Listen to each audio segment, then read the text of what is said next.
मटियारी में Sindhiana news network के reporter Ashraf Shah मूजिब GDA अगवान मखदूम शहजाद हुसैन पाकिस्तान पीपल्स पार्टी शमूलियत जो ऐलान करे छड़ियो आहे।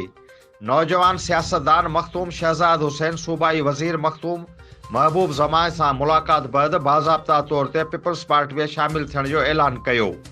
उन मौके ते मीर मुसरत जाफरी ऐं ॿिया बि मौजूद हुआ।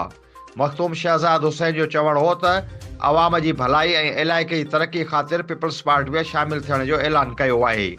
इंशाअल्लाह पीपल्स पार्टी जे प्लेटफॉर्म तां अवाम जा मसला हल करण ऐं इलाइक़े जी तरक्कीअ लाइ भरपूर कोशिश कंदुसि।